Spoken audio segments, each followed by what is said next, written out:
Jeste li ikada stavili pastu za zube u Coca-Colu? U ovom kratkom videu ću vam pokazati šta će se desiti kada pomiješate ta dva sastojka.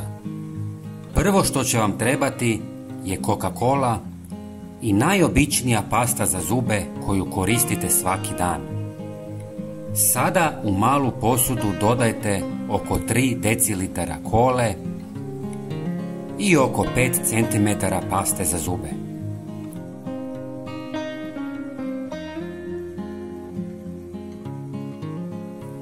Također ćemo dodati još jedan sastojak kako bi smjesa bila učinkovitija, a to je 1 žlica sode bikarbone.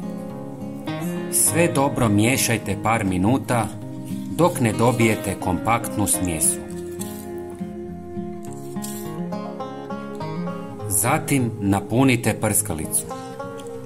Sigurno se pitate čemu to služi.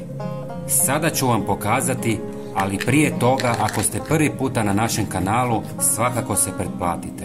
Potpuno je besplatno. Ova smjesa ima nevjerojatnu snagu čišćenja. Možete čistiti slavinu, umivaonike, posuđe i slično.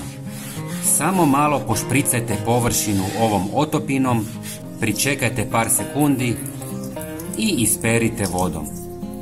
Ali to nije sve. Pogotovo je dobra za srebro.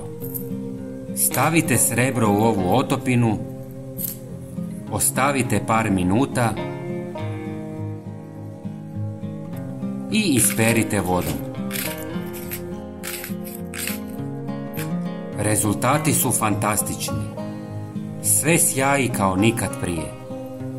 Ova 3 sastojka su jeftina i možete napraviti jako puno sredstva za čišćenje koji je jeftiniji od onog u dućanu. Dragi prijatelji, ako vam je video bio zanimljiv, podijelite ga sa svojim prijateljima.